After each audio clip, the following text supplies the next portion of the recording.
بسم اللہ الرحمن الرحیم۔ بات میں یہ عرض کر رہا تھا کہ ساری دنیا کے اندر صرف ایک ہستی ہے جس کے پیچھے چلا جائے، جس کی بات مانی جائے، جس کی اتباع کی جائے، جس کی پیروی کی جائے، جن کی تعلیمات کو پڑھا جائے، ان کی تعلیمات کو سمجھ کے اس پہ عمل کیا جائے۔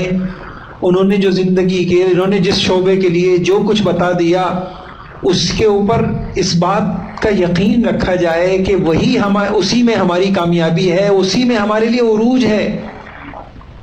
یقین جانیے کہ ایک زمانہ گزرا اس مسلم امہ پر کہ اس وقت مسلمان عروج پہ تھے، ترقی پہ تھے، اور کافر مغلوب تھے، اور کافر مسلمانوں کی نقالی کو فخر سمجھتے تھے، مسلمان عزت میں تھے۔ اس کی وجہ کیا چیز تھی؟ اس کی وجہ کہ جب تک مسلمانوں نے حضور پاک صلی اللہ علیہ وسلم کا دامن مضبوطی سے پکڑا ہوا تھا، عورتیں کہتی تھیں کہ جو حضور نے بتایا ہم اسی پہ چلیں گے۔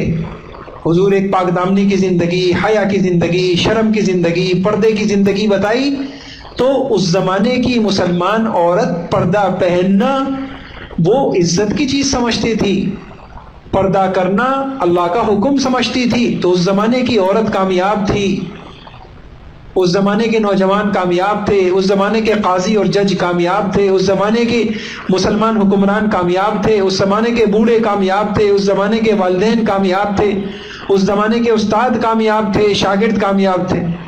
بات کیا تھی؟ ایک بات تھی کہ حضور کی یہ کامل یقین دل میں بیٹھ گیا تھا کہ اگر ہمیں کامیابی ملے گی تو رسول اللہ صلی اللہ علیہ وسلم کی اتباع میں ملے گی۔ آج مسلمان کا یہ یقین نہیں ہے۔ آج مسلمان کہتا ہے عزت ہے غیروں کے طریقوں میں، ہم جتنا غیروں کے مشابہ ہو جائیں گے تو ہمیں ویلیو ملے گی اور ہمارا نام روشن ہوگا۔ یہ ہوتے ہوتے عورتوں نے اپنے کپڑے بھی اتارے اور جو ہے اپنے برقعے بھی اتارے، اور کہاں تک پہنچ گئی کہ الامان والحفیظ۔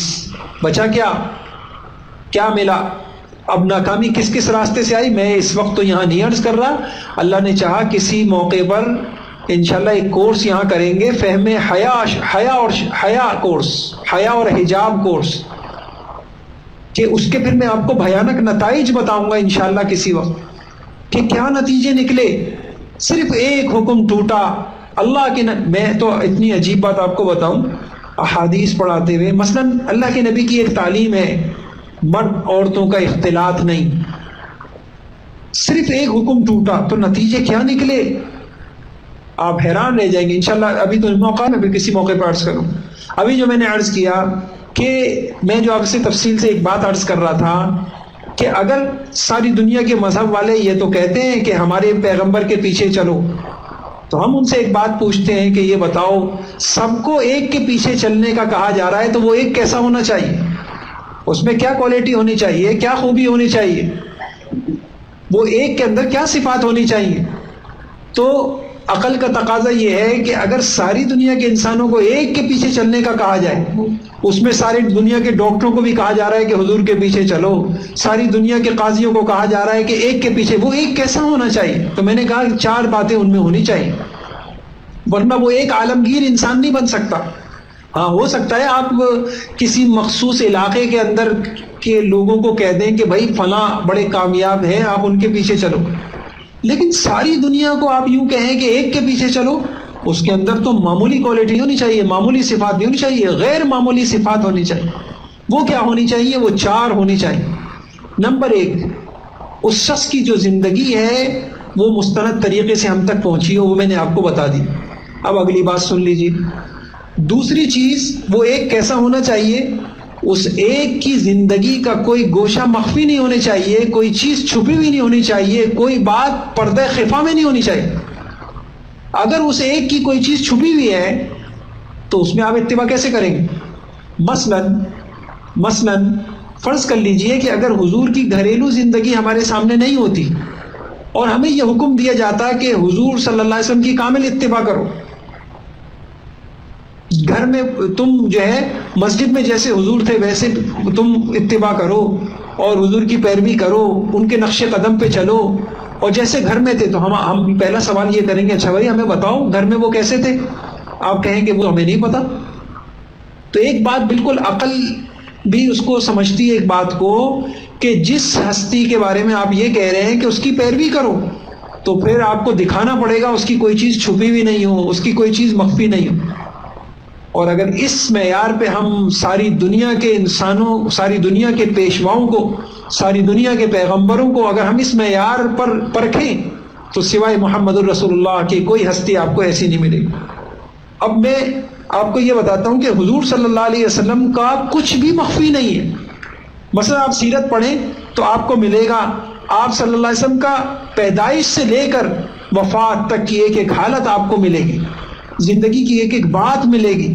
آپ کی پیدائش, آپ کی شیرخوارگی, آپ کا بچپن, آپ بڑے کیسے ہوئے, پھر جب آپ جوان ہوئے آپ نے تجارت کی, کہاں کہاں آپ نے سفر کیے, آپ کی شادی ہوئی, پھر قریش کی لڑائیاں ہوئیں اور قریش کے معاہدوں میں آپ نے شرکت کی, آپ کا امین بننا, خانہ کعبہ میں وہ جو لڑائی ہوئی تھی تو اس میں آپ کا پتھر نصب کرنا, حجر اسود کا, آہستہ آہستہ آپ کا تنہائی پسند ہو جانا, پھر آپ کا غار ہرا میں گوشہ نشین ہو جانا, پھر وحی کا آنا, پھر اسلام کا ظہور, پھر آپ صلی اللہ علیہ وسلم کا دعوت اور تبلیغ کے لیے نکلنا, پھر لوگوں کی مخالفت کرنا, پھر طائف کا سفر, پھر معراج, پھر ہجرت, پھر غزوات, پھر صلح حدیبیہ, پھر آپ نے لوگوں کو, بادشاہوں کو دعوت نامے اسلام کے بھیجے, خطوط بھیجے, آپ کے وہ شاہی دعوت نامے, پھر اس کے بعد حجۃ الوداع, اس کے بعد آپ کی وفات. کون سی چیزیں جو مخفی ہے؟ اور یہ تو موٹی موٹی بات ہوئی, ورنہ آپ یقین جانیں آپ کا اٹھنا اور بیٹھنا, آپ کا سونا اور جاگنا, آپ کی شادی بیاہ, آپ کے بال بچے, آپ کے دوست احباب, آپ کی نماز روزہ, آپ کی دن کی عبادت, رات کی عبادت, آپ کی صلح اور جنگ, آپ کے آمد و رفت, آپ کا سفر اور حضر, آپ کا نہانا اور دھونا, آپ کا کھانا اور پینا, آپ کا ہنسنا اور رونا, پہننا اور اوڑھنا, چلنا اور پھرنا, آپ کی ہنسی مذاق, آپ کی بول چال, آپ کی خلوت و جلوت, آپ کا ملنا اور جلنا, آپ کے طور طریقے, آپ کے رنگ و بو, خد و خال, قد و قامت, یہاں تک کہ میاں بیوی کے جو خانگی معاملات ہوتے ہیں سب حدیثوں کے اندر محفوظ ہیں, کوئی چیز چھپی ہوئی نہیں. یہاں میں صرف آپ کو ایک دعوت بھی دوں گا, اور کاش کہ آپ اس کتاب کی قدر کریں. حدیث کی ایک کتاب ہے ترمذی, اس کے آخر میں ایک حصہ ہے, ایک کتاب ہے وہ الگ چھپی ہوئی بھی ہے, شمائل ترمذی. آپ یقین جانیں اگر آپ یہ چاہتے ہیں کہ ہمیں ایک ایسی نسل مل جائے جو اللہ کے رسول سے محبت کرنے والی ہو, آپ اس کتاب کو گھر میں پڑھنا شروع کر دیں, آپ اس کتاب کو گھر میں سنانا شروع کر دیں. چلیں اگر آپ مشکل ہے تو میں آپ کو ایک معمول بتاتا ہوں.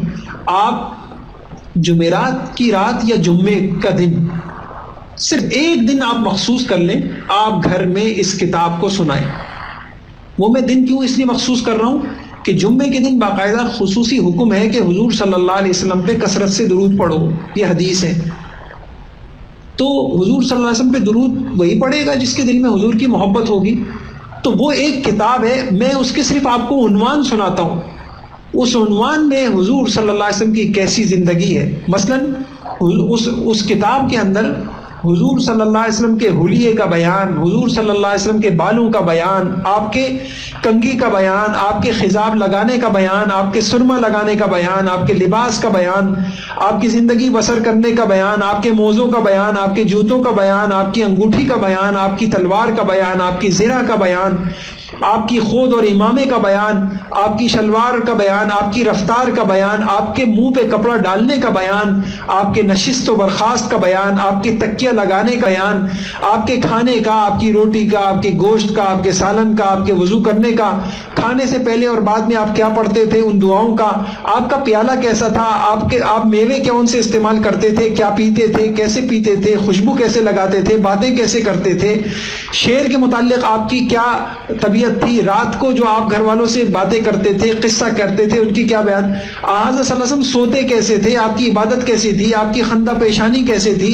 آپ مذاق کیسے کرتے تھے, آپ کی چاشت کیسی تھی, آپ کے گھر میں نفل کیسے پڑھتے تھے, آپ کا روزہ کیسا تھا, آپ کا قرآن کیسا تھا, آپ گریہ و زاری کرتے تھے, آپ صلی اللہ علیہ وسلم کی تواضع اور اخلاق, آپ صلی اللہ علیہ وسلم کے نام, آپ کی زندگی کی تمام صورتحال, آپ کی پیدائش, آپ کی وفات, آپ کے میراث اور ترکہ, یہ سارا میں نے صرف عنوان پڑھے, اس کے تحت آپ کو حدیثیں ملیں گی. اب مثال کے طور پہ بچے پڑھیں گے ہمارے نبی کے اندر حلم کیسا تھا, کیسے درگزر کرتے تھے، ہمارے دل میں ہی محبت آئی، ہمارے دل میں ہمارے اندر بھی اخلاق پیدا ہوں گے۔ تو یہ میں نے آپ کو ایک بات بتائی کہ یہ دیکھیں حدیث کی کتابوں میں اتنا موجود ہے، تو ہماری نبی کی زندگی کا تو کچھ چھپا ہوا ہے ہی نہیں۔ اگر آپ ان کی ذات کو لے لیں، آپ کے بال سے لے کے پیروں تک صحابہ نے اس کو محفوظ کر کے ہم تک پہنچا دیا، تو آپ کی کوئی چیز مخفی نہیں ہے۔ اچھا، اس سے بھی عجیب بات میں آپ کو بتاؤں کہ دیکھیے آپ کی عبادتوں کا بیان بھی موجود ہے، آپ کے معمولات کا۔ آپ حدیث کی کتابوں میں آپ کو یہاں تک ملے گا، صبح آپ کیا پڑھتے تھے، فجر کے بعد شام کو کیا پڑھتے تھے، رات کو سوتے وقت آپ کیا معمولات ہوتے تھے، جمعے کے معمولات آپ کے کیا ہوتے تھے، سفر میں آپ کے کیا معمولات ہوتے تھے، جہاد میں کیا ہوتے تھے، آپ کسی کی عیادت کے لیے جاتے تو آپ کے معمولات کیا ہوتے، تعزیت کے لیے جاتے تو کیا کرتے تھے آپ صلی اللہ علیہ وسلم، آپ کی مجالس لگتی تھی، اس مجلس کی کیفیت کیا ہوتی تھی، آپ کے دربار کی کیا نوعیت ہوتی تھی، اس کے کیا آداب ہوتے تھے، عورتوں کے لیے باقاعدہ مخصوص دن تھا تو اس کی نوعیت کیا ہوتی تھی، اور آپ کی بیان میں کیفیت کیا ہوتی تھی، آپ کا طرز خطاب کیا ہوتا تھا، بیان کی نوعیت کیا ہوتی تھی، اس کی تاثیر کیا ہوتی تھی، سب کچھ موجود ہے۔ ایک خطیب یہ دیکھنا چاہتا ہے کہ میں حضور صلی اللہ علیہ وسلم جیسا خطیب بننا چاہتا ہوں، یعنی ان کی مشابہت اختیار کرنا چاہتا ہوں، ان کی پیروی کرنا چاہتا ہوں، موجود ہے، سب موجود ہے۔ آپ کی عبادتوں کا آپ کو ملے گا، آپ کے اخلاق کا ملے گا، کوئی چیز ہمارے نبی کی مخفی نہیں ہے۔ بلکہ کسی نے بڑی اچھی بات کہی کہ حضور صلی اللہ علیہ وسلم کی یعنی کیسی زندگی اللہ نے محفوظ کروائی ہے۔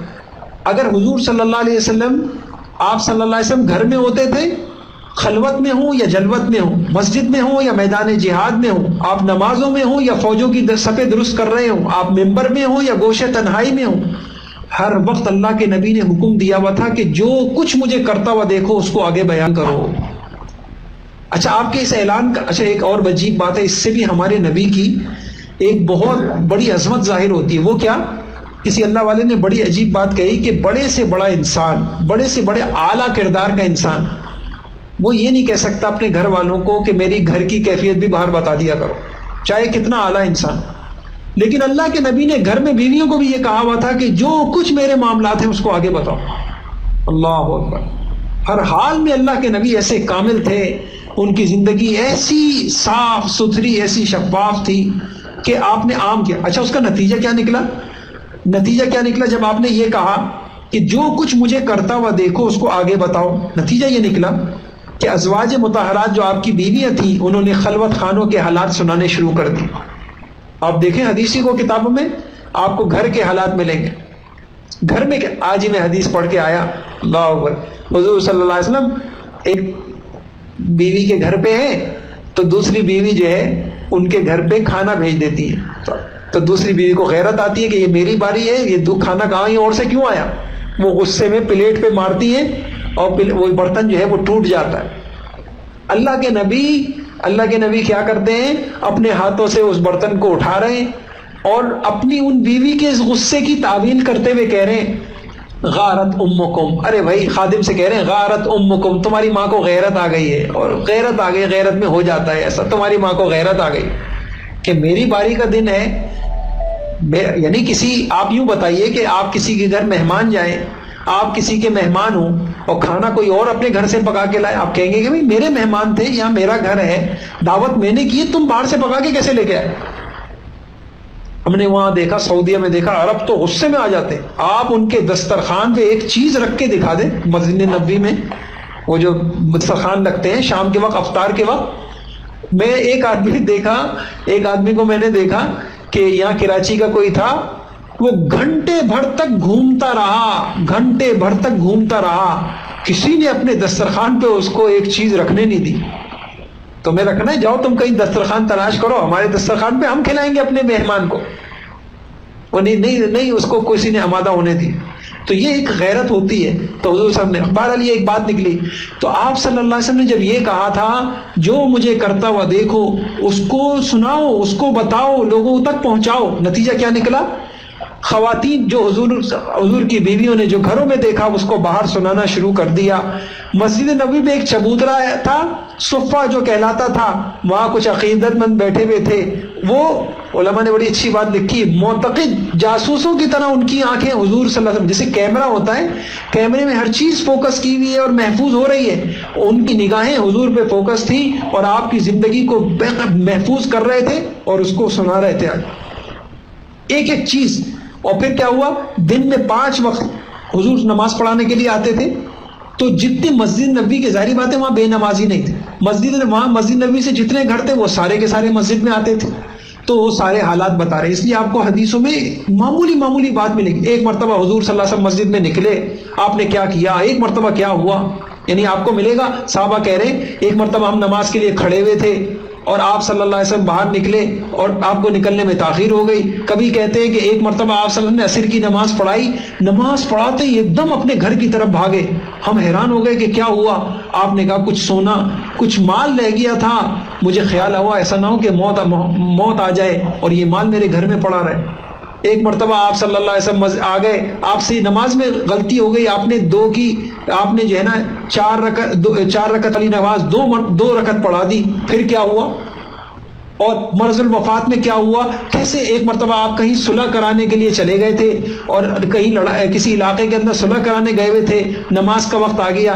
صحابہ نے حضرت ابو بکر سے کہا کہ چلے جی آپ نماز پڑھا دیجئے. حضرت ابو بکر نماز پڑھانے لگے, اتنے میں حضور بھی آ گئے. حضور جب آ گئے ابو بکر پیچھے ہٹنے لگے. حضور نے اشارہ بھی کیا لیکن ابو بکر پیچھے ہو گئے. ابو بکر, حضور نے پوچھا ابو بکر میں نے تو کہا تھا کہ پیچھے مت ہٹو, تم کیوں ہے؟ کہا ابو قحافہ کے بیٹے کی یہ کیا مجال کہ حضور کے آگے کھڑے ہو کے نماز پڑھائے. اب آپ دیکھ رہے ہیں کہ کتنی حدیثیں ہم کو مل رہی ہیں مسجد کی. مرض الوفات کا وقت ہے, صحابہ کہتے ہیں کہ ہم نماز کے لیے کھڑے ہوئے تھے, آپ کی آخری دن تھی, آپ کی وصال کا وقت تھا اور غمزدہ صحابہ نماز پڑھ رہے تھے. ایک دم حضور نے صبح کی نماز میں پردہ ہٹایا. کہتے ہیں کہ بس ہم نے یہ پردہ ہٹانا جو دیکھا اور حضور کا مسکرانا دیکھا, قریب تھا کہ خوشی کے مارے ہماری نمازیں ٹوٹ جاتی. اور حضور نے اشارہ کر دیا کہ بھائی نمازیں پڑھتے رہو. یعنی آپ دیکھیں کہ کیسے اللہ کے نبی کی ایک ایک بات کو, ایک ایک ادا کو اللہ کے. ایک مرتبہ حضور جی جمعے کا خطبہ دے رہے ہیں, ایک دیہاتی آتا ہے, یا رسول اللہ قحط پڑا ہوا ہے, راستے بند ہو چکے ہیں, سواریاں ختم ہو گئی ہیں, آپ اللہ کے نبی ہیں, آپ دعا کیجئے. حضور دعا کرتے ہیں, صحابہ کہتے ہیں ابھی دعا ختم نہیں ہوتی, صلا پہاڑی پہ ہم دیکھتے ہیں کہ وہاں سے بادل کا ایک ٹکڑا جو پہلے نام و نشان نہیں تھا وہ ٹکڑا اٹھتا ہے اور پورا مدینے میں ایسی بارش کے 1 ہفتے تک بارش ہوتی رہتی, حتیٰ کہ تنگ آگے 1 ہفتے کے بعد وہی شخص یا کوئی اور آتا ہے, یا رسول اللہ اب تو اس بارش میں ہمارا رہنا مشکل ہو گیا, آپ اللہ کے نبی آپ دعا کر دیں. میں صرف یہ بتانا چاہ رہا ہوں کہ گھر کی باتیں باہر بتائی جا رہی ہیں, مسجد نبوی میں جو کچھ ہو رہا ہے مسجد نبوی میں وہ سب دیکھا جا رہا ہے. پھر حضور صلی اللہ علیہ وسلم کیا کرتے تھے, غزوات میں جاتے تھے. اب آپ دیکھیں, آپ انشاءاللہ کبھی موقع ملا سیرت پڑھیں گے, غزوہ احد میں کیا ہوا, بدر میں کیا ہوا, بدر میں کیسی جنگ ہوئی, کیا معاملات ہوئے, آپ کی دعا کیا تھی, کیسے آپ خیمہ لگا, آپ نے کہاں خیمہ ہوا, احد کے اندر کیسے دندان مبارک شہید ہوا, پھر کیا ہوا, آپ کہاں گرے, آپ کو کیسے اٹھایا گیا, آپ کے کیسے خون نکلا, اس خون کو کیسے روکا گیا. ایک ایک چیز ہمارے پاس اپنے نبی کی محفوظ ہے, اللہ کی قسم کسی کے پاس بھی نہیں ہے. یہاں کوئی چیز, یہاں بلکہ یوں کہیے یہاں دن بھی دن ہے, یہاں رات بھی دن ہے, یہاں اندھیرا ہے ہی نہیں, یہاں کوئی چیز چھپی ہوئی ہے ہی نہیں. جو جیسے اتباع کرنا چاہتا ہے اس کے سامنے. حتیٰ کہ غزوات میں, لڑائیوں میں ہزاروں صحابہ حضور کے ساتھ ہوا کرتے تھے, انہوں نے جو کچھ دیکھا انہوں نے وہ سنانا شروع کر دیا. یعنی آپ دیکھیں فتح مکہ میں 10,000 ہیں, تبوک میں 30,000 ہیں, حجۃ الوداع میں 1,00,000 صحابہ ہیں. اب 1,00,000 صحابہ دیکھ رہے ہیں حضور کو, وہ دیوانے ہیں, عاشق ہیں, وہ حضور سے محبت کرتے ہیں, وہ آپ کی زندگی کو محفوظ کر رہے ہیں. اب 1,00,000 نے کتنے لاکھوں کو سنایا ہوگا اور 10,000 نے کتنے ہزاروں کو سنایا ہوگا. تو حضور کی زندگی میں الغرض انہوں نے لکھا, خلوت ہو جلوت ہو, گھر ہو باہر ہو, صفہ میں ہو مسجد میں ہو, میدان جنگ میں ہو, جس نے آپ کو دیکھا, جس حال میں دیکھا اس کی اشاعت کی. اور آپ نے کہا تھا کہ جو دیکھو اس کو آگے بتاؤ اور اس کو بیان کرو. لوگوں نے بیان کیا, اس کو سنایا اور آگے تک پہنچایا. تو یہ حضور صلی اللہ علیہ وسلم, یہ جو میں بتانا چاہ رہا تھا, اس بات سے یہ بات پتہ چلی کہ اتباع اس ہستی کی ہو سکتی ہے جس کی زندگی چھپی بھی نہ ہو. اگر چھپی بھی ہو تو ہم کس چیز میں پیروی کریں گے؟ اور اس حیثیت سے اگر ہم جانچیں تو دنیا میں حضور کے علاوہ کوئی ہستی، کوئی پیشوا، کوئی پیغمبر، کوئی مقتدی، کوئی قائد ایسا نہیں ہے جس کی زندگی اتنی کھلی ہوئی ہو اور اتنی وضاحت کے ساتھ، اتنی تفصیل کے ساتھ سب کے سامنے ہو. یہ دو حیثیتوں سے میں نے بتایا. اب ایک تیسری حیثیت سے سنیے، کاش کہ ہمارے دل میں اتر جائے بات. سچ بتاؤں یہ باتیں مسلمانوں کے سامنے نہیں، یہ تو کافروں کے سامنے کرنے کی ہیں، کافروں کو سمجھانے کی ہیں کہ ہے ہی نہیں تمہارے پاس کچھ، آ جاؤ ہمارے نبی کی پیروی کر لو. حیرت کی بات ہے آج مسلمان سر سے لے کے پیر تک مغرب کے رنگ میں ڈھلا ہوا ہے. کیا فرق ہو سکتا ہے اس کے لباس میں، اس کے کھانے اور پینے میں، اس کی شادی اور بیاہ میں، اس کی سوچ میں، اس کے جذبوں میں؟ ایک کافر کی سوچ، اس میں کیا فرق رہ گیا؟ کیا علامتی فرق بھی نہیں رہ گئے اب؟ اچھا، اب ایک تیسری جہت سے سوچتے ہیں اور اس کو میں عرض کرتا ہوں، اور بڑی کمال کی بات ہے، اس کو بہت غور سے سنیے گا. دیکھیے دنیا میں انسان ایک طبقے کے نہیں ہیں، بہت مختلف طبقے ہیں. اور دو باتیں ہیں، اس کو بہت غور سے سنیے گا. اور پھر انسان کی حالت ایک جیسی نہیں، انسان کی حالتیں بھی مختلف ہیں اور انسان کے طبقے بھی مختلف ہیں. اب سب سے پہلی بات آپ یہ لے لیجیے کہ انسان کی حالتیں مختلف، انسان کے طبقے مختلف ہیں. اس دنیا میں بادشاہ بھی ہوتے ہیں، حکام بھی ہوتے ہیں، محکوم بھی ہوتے ہیں، مطیع اور فرمانبردار بھی ہوتے ہیں، رعایا بھی ہوتے ہیں. اس دنیا میں جب ہم رہیں گے تو امن و امان کے لیے ہمیں جج بھی چاہیے، قاضی بھی چاہیے. اس دنیا میں ہمیں فوجوں کے سپہ سالار بھی چاہیے، افسر بھی چاہیے. اس دنیا میں غریب بھی ہیں اور دولت مند بھی ہیں. اس دنیا میں راتوں کو مسلح پہ رونے والے عابد اور زاہد بھی ہیں، اور دن کے سپاہی اور مجاہد بھی ہیں. اس دنیا میں اہل و عیال والے بھی ہیں. اس دنیا میں دوست بھی ہوتے ہیں، تاجر بھی ہوتے ہیں، سوداگر بھی ہوتے ہیں. اس دنیا میں امام بھی ہوتے ہیں، پیشوا بھی ہوتے ہیں، مفتی بھی ہوتے ہیں، قاضی بھی ہوتے ہیں، دنیا کا نظم و نسق چلانے والے ہیں. سب کو ایک نمونے کی ضرورت ہے. مثلا سب کو ایک نمونے کی ضرورت ہے. مثلا قاضی کو اگر ہم یوں کہیں ایسے قاضی بنو، تم اگر کامیاب جج بننا چاہتے ہو تو حضور جیسے قاضی بنو. تو قاضی کو نمونہ چاہیے. دنیا میں صرف غریب نہیں ہے، امیر بھی ہے، غریب بھی ہے. اب اگر حضور صلی اللہ علیہ وسلم، کمال کی بات یہ ہے کہ ہر ایک کے لیے نمونہ ہے. کمال کی بات یہ ہے کہ اگر غریب یہ دیکھنا چاہتا ہے کہ غربت کی زندگی کیسے گزاروں تو حضور کی زندگی دیکھ لے. امیر دیکھنا چاہتا ہے تو بھی حضور کی دیکھ لے. حاکم دیکھنا چاہتا ہے تو بھی دیکھ لے. محکوم دیکھنا چاہتا ہے تو بھی دیکھ لے. میں وہ آگے بتاؤں گا کیسے. تو ایک کمال کی بات یہ ہے کہ ایک حضور کی زندگی اتنی، آپ ہر حیثیت سے کامل ہیں. آپ ہر حیثیت میں کامل ہیں. اچھا، دوسری بات یہ دیکھیں، ہمارے حالات ایک جیسے نہیں ہوتے. ہم چلتے بھی ہیں، پھرتے بھی ہیں، ہم اٹھتے بھی ہیں، بیٹھتے بھی ہیں، ہم کھاتے بھی ہیں، پیتے بھی ہیں، ہم سوتے بھی ہیں، جاگتے بھی ہیں، ہم ہنستے بھی ہیں، روتے بھی ہیں، ہم پہنتے بھی ہیں، اتارتے بھی ہیں، ہم نہاتے دھوتے بھی ہیں، ہم لیتے بھی ہیں، دیتے بھی ہیں، ہم سیکھتے بھی ہیں، سکھاتے بھی ہیں، ہم مارتے بھی ہیں، مرتے بھی ہیں، ہم کھاتے بھی ہیں، کھلاتے بھی ہیں، ہم احسان لوگوں سے لیتے بھی ہیں اور کرتے بھی ہیں، ہم جان دیتے بھی ہیں اور بچاتے بھی ہیں، ہم عبادت بھی کرتے ہیں، دعا بھی کرتے ہیں، کاروبار بھی کرتے ہیں. اب ہم کو نمونہ چاہیے.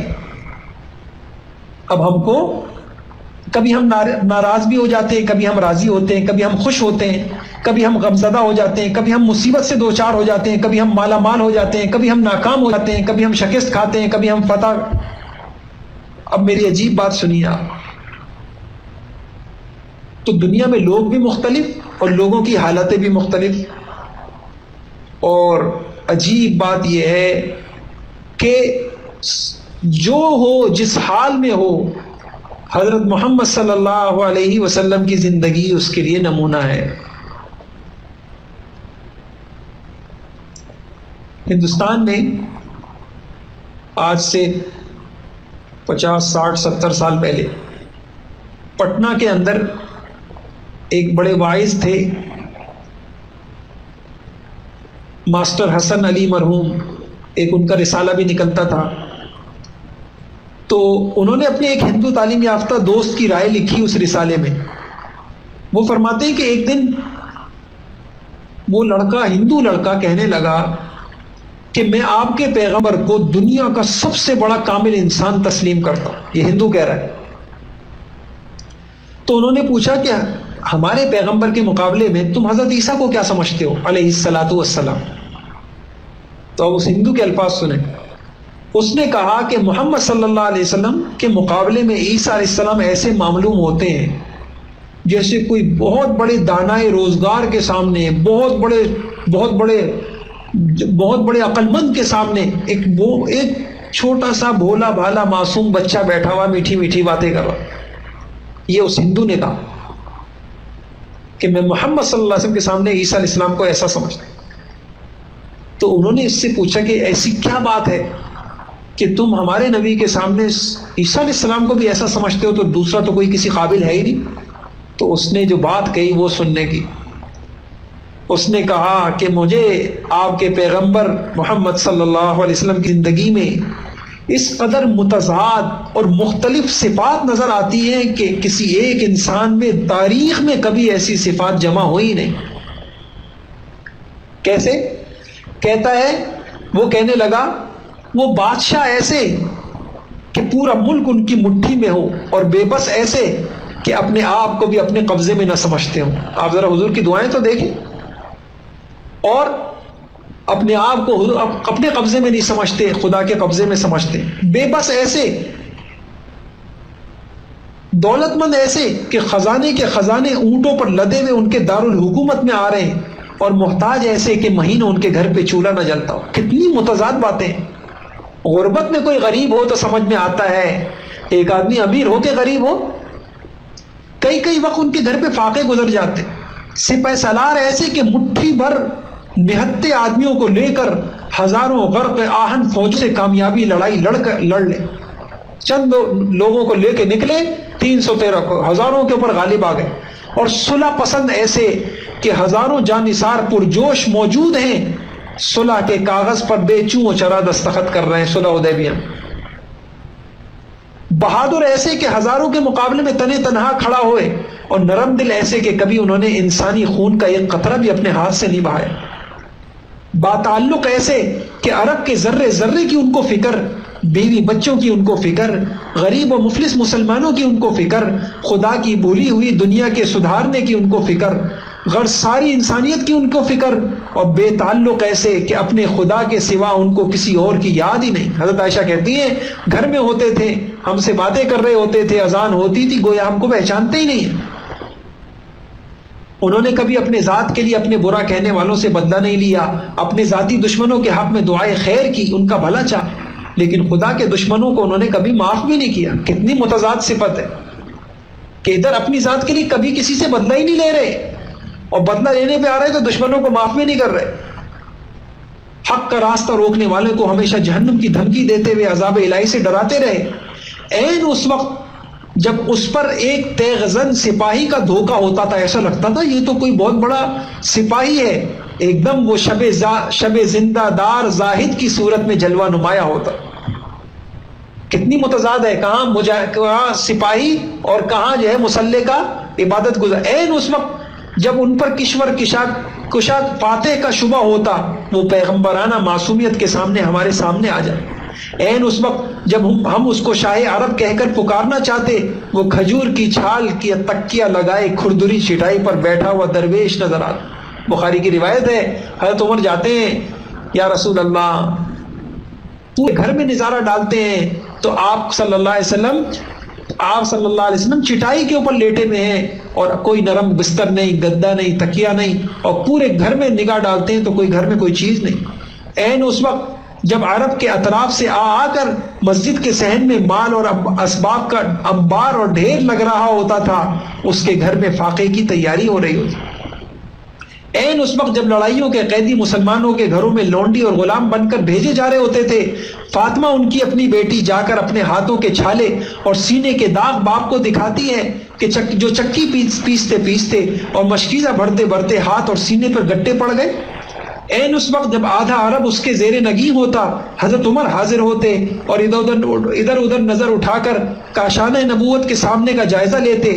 آپ ایک چارپائی پر آرام فرما رہے ہوتے اور جسم مبارک پر آپ کے نشان پڑے ہوئے ہوتے، ایک طرف مٹھی پر جو رکھے ہوئے ہیں، ایک کھونٹی پر خشک مشکیزہ لٹک رہا ہے۔ سرکار دو عالم صلی اللہ علیہ وسلم کے گھر میں یہ کل کائنات ہے۔ حضرت عمر رو پڑتے ہیں، سبب دریافت ہوتا ہے، عرض کرتے ہیں کہ یا رسول اللہ، اس سے بڑھ کر رونے کا اور کیا موقع ہوگا؟ قیصر و کسریٰ باغ و بہار کے مزے لوٹیں اور آپ پیغمبر ہو کر اس حالت میں؟ ارشاد ہوتا ہے عمر، کیا تم اس پر راضی نہیں کہ قیصر و کسریٰ دنیا کے مزے لوٹیں اور ہم آخرت کی سعادتیں لوٹیں؟ ابو سفیان جو حضور کے بڑے مقابل تھے، فتح مکہ کے دن حضرت عباس کے ساتھ کھڑے ہو کر اسلامی لشکر کا تماشا دے، بڑی بڑی فوجیں گزر رہی ہیں سامنے سے، رنگ رنگ کی بیرقوں اور جھنڈیوں کے سائے میں اسلام کا دریا امڑتا ہوا آ رہا ہے، قبائل عرب کی موجیں جوش مارتی ہوئی بڑھتی چلی جا رہی ہیں۔ ابو سفیان کی آنکھیں اب بھی دھوکہ کھاتی ہیں، وہ حضرت عباس سے کہتے ہیں عباس، تمہارا بھتیجا تو بہت بڑا بادشاہ بن گیا۔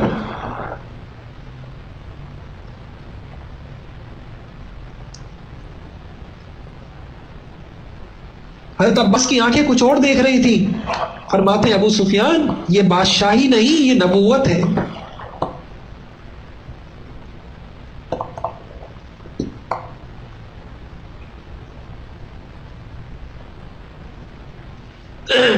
ایک حدیث ہے، اگرچہ کچھ ضعیف ہے، محدث خطیب بغدادی نے اس سے حضور کے کمالات کا پتہ چلتا ہے۔ انہوں نے فرمایا کہ حضور صلی اللہ علیہ وسلم کی جس وقت پیدائش ہوئی، اس وقت ایک غیبی آواز آئی کہ محمد کو ملکوں میں پھیلاؤ، سمندر کی تہوں میں ان کو لے جاؤ، تمام دنیا ان کے نام و نشان کو پہچان لے، جن و انس، چرند و پرند، ہر جاندار کے سامنے ان کو لے جاؤ، ان کو آدم کے اخلاق دو، ان کو شیس علیہ السلام کی معرفت دو، ان کو نوح علیہ السلام کی شجاعت دو، ان کو ابراہیم علیہ السلام کی دوستی دو، ان کو اسماعیل علیہ السلام کی زبان دو، ان کو اسحاق علیہ السلام کی رضا دو، ان کو صالح علیہ السلام کی فصاحت دو، ان کو لوط علیہ السلام کی حکمت دو، ان کو موسیٰ علیہ السلام کی سختی دو، ان کو ایوب کا صبر دو، یونس کی اطاعت دو، یوشع کا جہاد دو، داؤد کی آواز دو، دانیال کی محبت دو، الیاس کا وقار دو، یحییٰ کی پاکدامنی دو، عیسیٰ کا زہد دو، اور تمام پیغمبروں کے اخلاق میں ان کو غوطہ دو۔ یہ ہے ہمارے نبی، ہر لائن میں کامل۔ آپ ابھی تو کہنے کو بہت کچھ ہے صرف اس موضوع پر، آپ حیران ہوں گی کہ دنیا کے اندر آپ نے دیکھا کہ دو قسم کی تعلیم گاہیں ہوتی ہیں، ایک صرف اسکول ہے، صرف کالج ہے، اور ایک بڑی یونیورسٹیاں ہوتی ہیں۔ یعنی آپ دیکھیں زرعی کالج سے صرف وہاں کے ماہرین نکلنے ہیں، اور انجینئرنگ یونیورسٹیوں سے صرف انجینئر نکلنے ہیں، میڈیکل کالج سے ڈاکٹر نکلنے ہیں۔ لیکن یہ محمدی یونیورسٹی کیسی ہے کہ یہاں سے قاضی بھی نکل رہے ہیں، جج بھی نکل رہے ہیں، عمر جیسے جو ہے نا بہترین حکمران بھی نکل رہے ہیں، عابد و زاہد بھی نکل رہے ہیں، اور ساری دنیا کے جنہوں نے دنیا کے اوپر حکومت کی اور دنیا نے ان کا لوہا مانا، کیسے حاکم، کیسے قاضی، کیسے مفتی، کیسے علماء، کیسے جج، کیسے راتوں کو زندہ کرنے والے، کیسے شہید، کیسے صابر۔ آپ کو یہاں محمد صلی اللہ علیہ وسلم کی تعلیم کی جامعیت نظر آئے گی، ہر رنگ میں کامل لوگ نکلتے ہوئے نظر آئیں گے۔ تو اللہ پاک ہمیں قدردانی کی توفیق عطا فرمائے۔ آخری بات یہ عرض کروں گا کہ اللہ کے واسطے ہم کل کیا منہ دکھائیں گے اللہ کے نبی کو؟ ہم نے ایک چیز بھی تو ان کی نہیں لی، ہم صرف ان کی نعتیں پڑھ سکتے ہیں، اور باقی ہم ایک چیز نہیں دکھا سکتے کہ وہ حضور کے طریقے پر۔ ہم کھانا کھاتے ہیں، ہمارے کھانے کے کیا طریقے حضور کے کھانے کے طریقے پہ ہیں؟ ہمارے یہاں شادیاں ہوتی ہیں، کیا حضور نے یہی طریقے بتائے تھے؟ ہمارے یہاں ابھی نیا سال شروع ہوا، یہ اللہ کے نبی کا طریقہ تھا، یہ نبی کے طریقے ہیں سال منانے کے۔ ہمارے ہاں جو تعلیم دی جا رہی ہے، کیا حضور ہوتے تو آج اس تعلیم پہ راضی ہوتے؟ جس میں کتا بلی تو پڑھایا جا رہا ہے، جس میں قرآن نہیں ہے. ہمارے بڑے بچے پڑھ پڑھ کے نکل رہے، ایک اس کو یہ نہیں پتا کہ نماز میں کھڑے ہو کے وہ اپنے اللہ سے کیا کہہ رہا ہے. نہ مرد کو پتا، نہ عورت کو پتا، نہ باپ کو پتا. حضور والی کتاب سب سے پیچھے ہو گئی. ساری دنیا کے سلیبس مائیں بھی لگی ہوئی ہیں، بچے لاکھوں روپے فیس دے دے کر جو ہے پڑھ رہے. ایک سیمسٹر کی کتنی فیس ہوتی ہے؟ ہزاروں فیسیں ہوتی ہیں. ایک بچے سے میں نے پوچھا، NIT کالج میں پڑھی، میں نے کہا ایک سیمسٹر کی کتنی؟ 19,000 فیس اور جو ہے 18,000 فیس ایک سیمسٹر کی. اور ایک قرآن پڑھنے کے لیے کچھ نہیں ہے ہمارے پاس، وقت نہیں. دین سمجھنے کے لیے وقت نہیں ہے. اولادوں کو پڑھانے کے لیے اللہ کی قسم آج نبی ہوتے، آج ان کے سینے پہ کیا آرے چلتے ہوں گے. یہ امت تھی بے وفا امت. اس کے خاطر طائف میں میں نے پتھر کھائے تھے، احد میں دندان شہید کرائے تھے. نہ ان کی عورتیں میرے نظام پر چلنے کے لیے تیار، نہ ان کے نوجوان تیار، نہ ان کے حاکم تیار. اللہ کے واسطے میں خواتین سے درخواست کروں گا، ایک ایسی نسل چھوڑ کے جائیے جس کے دل میں حضور کی محبت ہو. سب چیزیں حل ہو جائیں گی. اگر اللہ رسول کے نہیں ہے ہماری اولادیں، قسم کھا کے کہہ رہا ہوں وہ پھر وہ کسی کی بھی نہیں ہے. ہمیں غلطی لگی ہے کہ پھر وہ اولادیں ہماری ہیں. یہ اولادیں بڑھاپے میں جوتے نہ مارے تو آپ مجھے کہیے گا. اگر اللہ رسول کا ہم نے نہیں بنایا، اور میں یہی کہوں گا آپ ABCD سکھائیں، آپ ان کو ڈاکٹر انجینئر جو بنائیں، پہلے ان کو آپ اچھا مسلمان بنائیں. اپنے گھر میں حدیث کی ان کو پتہ ہو، حدیث کی تعلیم ہوتی ہو گھر کے اندر، سیرت کی کتابیں گھروں کے اندر پڑھی جاتی ہوں.